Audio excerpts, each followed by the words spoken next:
Dear brothers and sisters, peace be with you. Today, I invite you to reflect on a theme that touches the deepest parts of our hearts. Dream big, live boldly. In a world often shadowed by fear, discouragement, and conformity, we are called not to live small, but to live as children of God with courage, with vision, and with hope. Dear brothers and sisters, before we begin this moment of reflection, I invite you to support this mission of light and hope by liking, subscribing, sharing with others, and tapping the bell to stay connected. Together, let us spread messages that lift hearts and guide souls.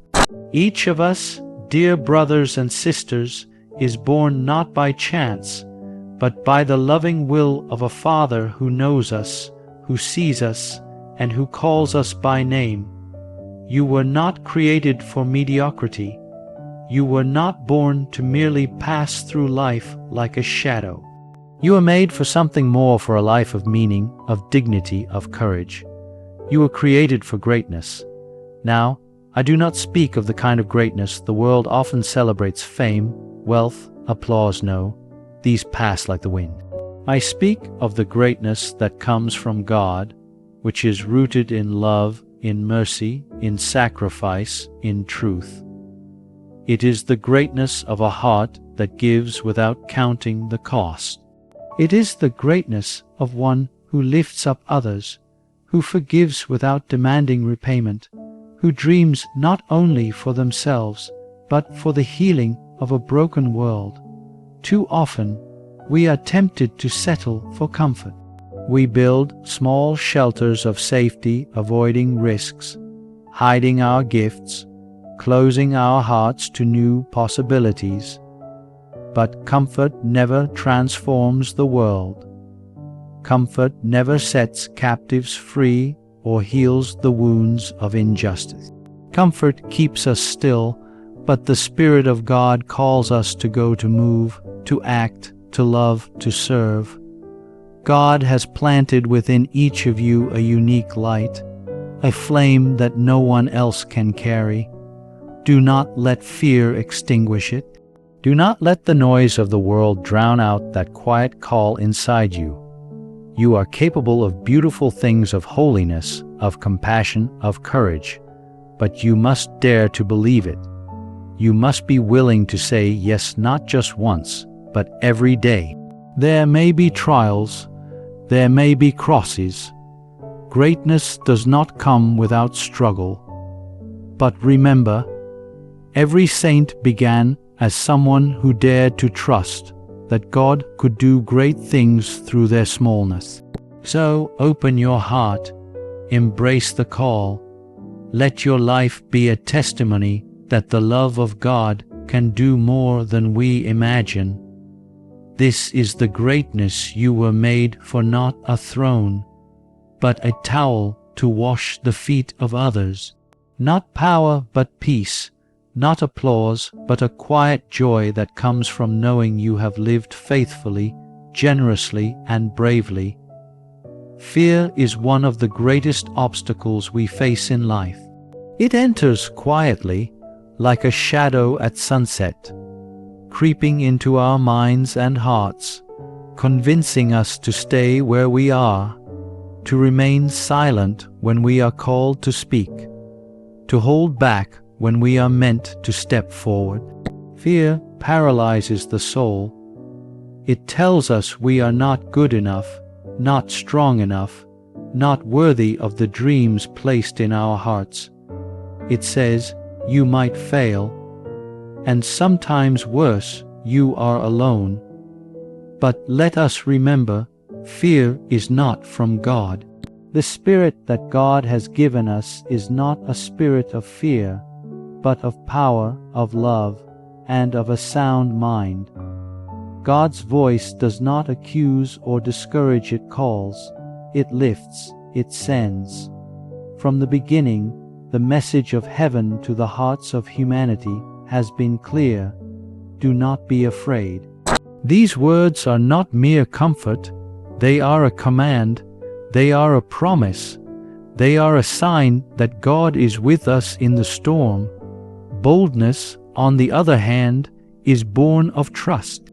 It is not recklessness or pride, but a deep inner conviction that God is faithful, that He will not abandon those who walk in His ways. Boldness allows us to say yes, even when the road is unclear.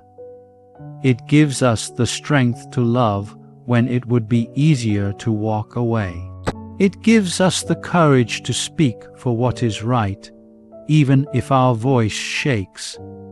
It lets us dream beyond the limits of what the world calls possible. To be bold is to live with the confidence of a child held by the hand of a loving Father. It is to remember that when we act with love, with mercy, with truth, God goes before us and walks beside us. When we live boldly, we become witnesses not to our own strength, but to the strength of God working in fragile vessels like us. So I ask you, what would you do if you were not afraid? What step might you take today if you believed that God was already waiting for you at the end of the path? The world needs men and women who are not afraid to forgive, to begin again, to build bridges, to raise their voices for those who have none. The world needs bold souls who live as signs of hope. Let us not be held captive by fear.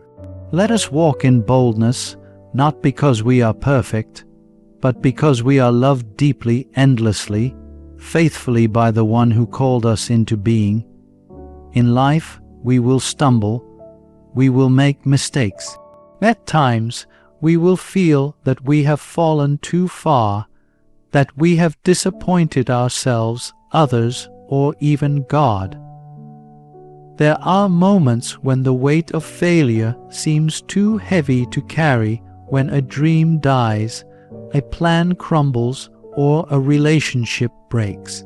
In those moments, we may be tempted to believe that our story is over.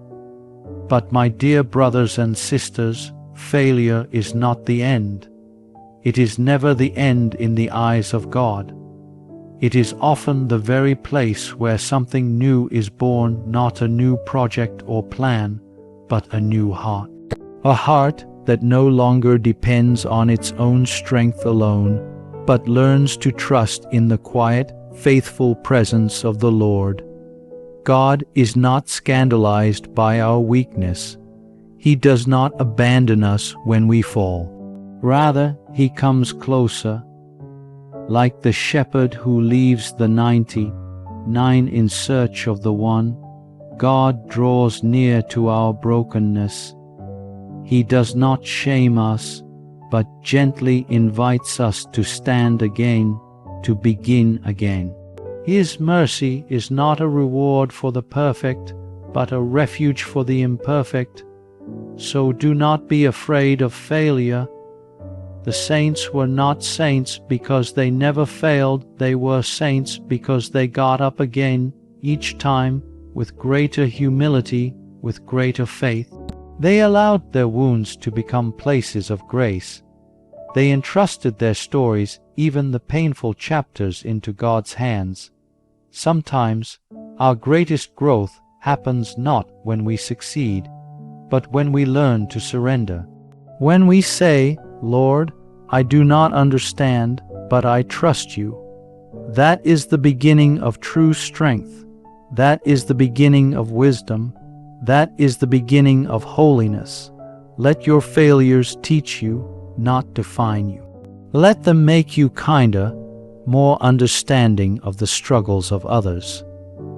Let them lead you to deeper prayer, to greater compassion, to an unwavering trust that God brings beauty out of ashes, life out of death, and hope out of despair. In the school of the gospel, nothing is wasted, not even our mistakes. So take courage. If you have fallen, rise. If you have failed, return to the Father.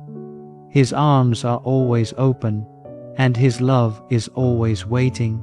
There is a kind of boldness that the world admires, a boldness that shouts, that demands attention, that seeks power and applause. But this is not the boldness that transforms hearts.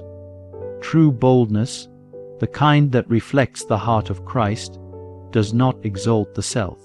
It bends low, it serves, it listens, it loves in silence, in smallness, and in sacrifice.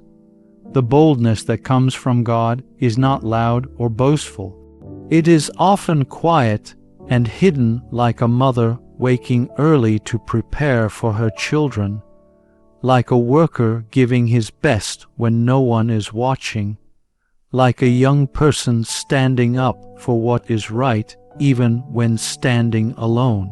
It is a boldness that takes the risk of loving first, of forgiving quickly, of defending the dignity of every person, especially the forgotten and the poor. To live boldly is to say, I will not live for myself alone. It is to look at a world full of pain and not turn away. It is to hear the cry of the suffering and allow it to disturb our comfort.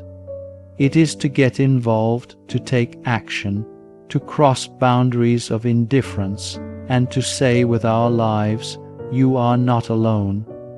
The saints teach us this.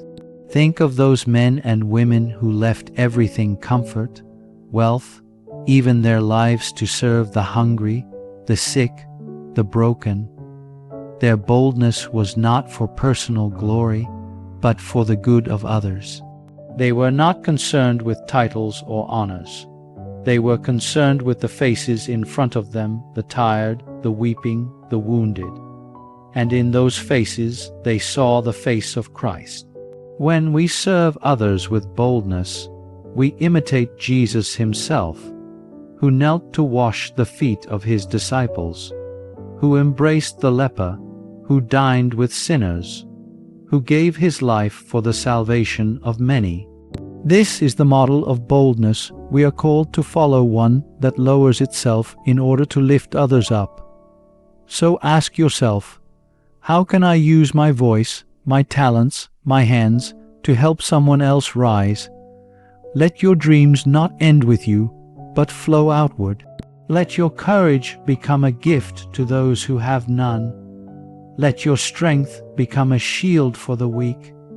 This is where boldness becomes beautiful, when it forgets itself and becomes love in action.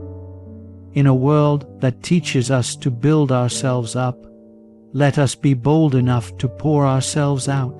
For in serving others we find our true strength, and in loving others we reflect the bold and humble heart of Christ. Every great story of faith begins with a simple word, yes. Not a yes born of certainty or strength, but one born of trust. A yes that opens the door to something far greater than we can imagine. A yes that allows God to enter and do what only He can do. The world today is full of noise voices that discourage, that distract, that offer easy roads and shallow comfort. But amid all this, the Lord still speaks. He still calls hearts to something more. He still invites us, each of us, to say yes, yes to love, yes to courage, yes to a life that makes a difference. Think of Mary, a young woman with no status, no power, no grand platform. And yet, when the angel came and asked her to take part in God's plan, she simply said, "Let it be done." That yes changed the course of history, not because she understood everything, but because she trusted the one who called her. Today, God looks at you not at your past, not at your limitations, but at your potential, your willingness, your heart. He is not looking for the perfect. He is looking for the available, He is waiting for your yes. And not just once, but every day. Yes to kindness when it's difficult. Yes to truth when it's unpopular. Yes to mercy when others choose revenge. Your yes may not make headlines. It may not be seen by many. But make no mistake, it matters. Every act of love, every step of faith, every quiet moment of obedience echoes far beyond what we see. The world needs your yes because someone out there is waiting for your light, the light only you can shine. Sometimes we hesitate. We wonder if we are ready, if we are worthy. But the truth is, no one is ever completely ready. What matters is that we are willing to be led, willing to try, willing to trust. God does not ask you to do it alone. He promises to walk with you, to strengthen you, to guide you. So do not delay. Do not wait for everything to be perfect.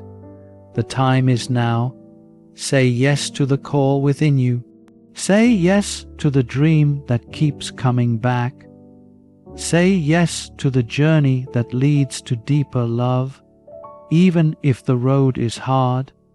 Say yes and watch what God can do with a life freely offered. This world is in need of hope. It is in need of people who believe that goodness still has a voice. Let your yes be that voice. Let your yes build bridges. Let your yes heal wounds. Let your yes shine like a candle in the dark. Because when you say yes, you become part of God's answer to the cries of the world. So, my dear friends, I say again, dream big, live boldly, not because of your strength, but because of God's faithfulness. Do not waste your youth. Do not bury your gifts. And never believe the lie that you are too small to make a difference. Let your life be a bold amen to the dream God has written in your soul. May the Lord bless your journey, and may you always walk forward with hope, with purpose, and with joy. Amen.